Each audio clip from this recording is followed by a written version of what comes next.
পরেও আমরা গুনাহ ছাড়তেছি না।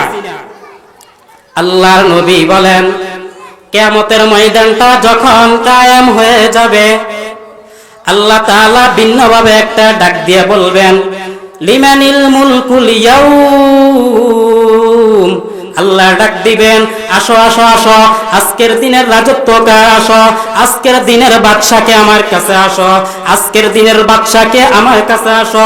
আল্লাহ নিজে জবাব দিয়ে বলবেন, লিল্লাহিল ওয়াহিদিল কাহ্হার।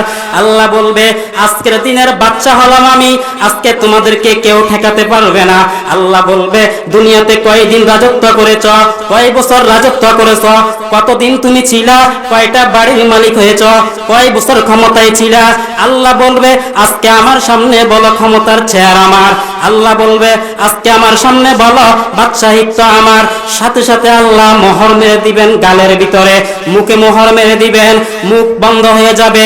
আঙ্গুলগুলো আল্লাহর কাছে বলবে আল্লাহ, হাত আল্লাহর কাছে বলবে, পাও আল্লাহর কাছে বলবে আল্লাহ আমার দ্বারা গুনাহ করেছে, পাও বলবে আমার দ্বারা হেঁটে গেছে।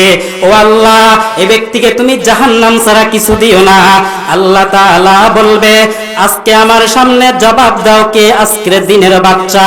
আল্লাহর এই রাগান্বিত আওয়াজের সাথে সাথে জমিনটা হয়ে যাবে তামার, হাসরের মাঠটা হয়ে যাবে তামার। আল্লাহ রাগান্বিত আওয়াজের সাথে পুরা হাসরের মাঠ থর থর করে কাঁপতে থাকবে। আর এই আওয়াজের সাথে সাথে 9,30,00,000 মাইল দূরে যে সূর্য লাগানো আছে, এই সূর্য মাথার উপরে চলে আসবে। আর এই সূর্য এখন এক মুখ দিয়ে তাপ দেয়।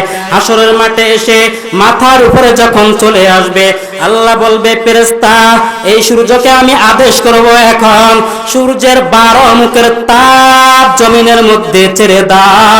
সূর্য যখন 12 মুখের তাপ ছেড়ে দিবেন, গুনাহগার গুলোর মাথার মগজগুলা ঠাস ঠাস করে পেটে যাবে।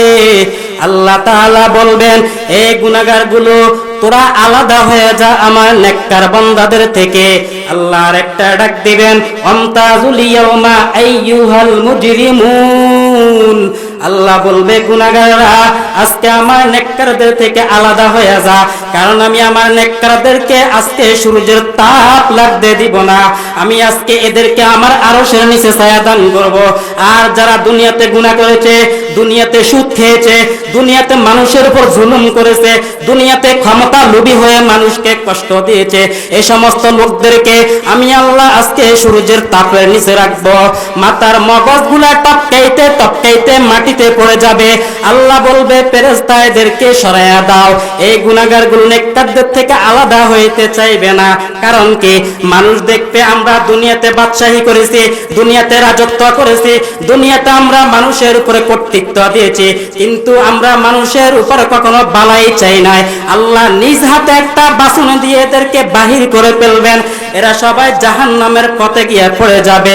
আল্লাহর কুদরতি আওয়াজ, ওয়াসিকাল্লাযীনা কাফারু ইলা জাহান্নামা যুমারা হাত্তা ইযা জাউহা ফুতিহাত আবওয়াবুহা ওয়া ক্বালা লাহুম খাযানাতুহা আলাম ইয়াতিকুম রুসুলুম মিনকুম ইয়াতলুনা আলাইকুম আয়াত।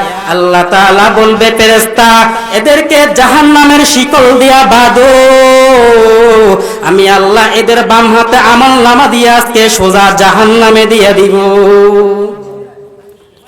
আল্লাহ সাথে সাথে বলবে, এ ফেরেশতা সোজা এদের বাম হাতে আমলনামা দেওয়া হবে না, একটা পদ্ধতি তোমরা আমার থেকে শিখে নাও।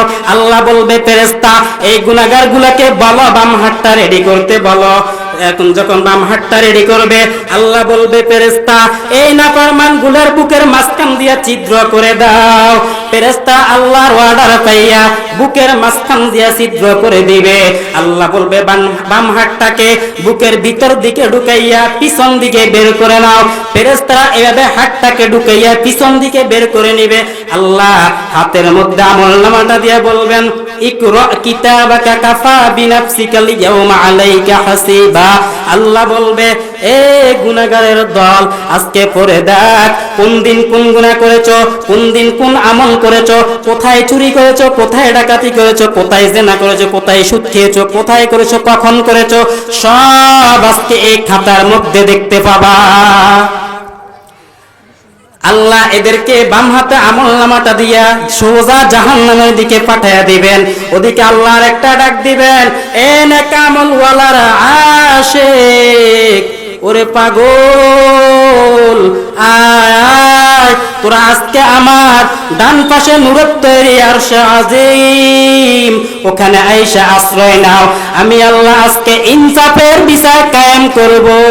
আমি ইনসাফের বিচার কায়েম করিয়া আমার নেককার বান্দাদেরকে জান্নাতে দিয়া দিব। আমলের দিকে আগিয়ে যাব।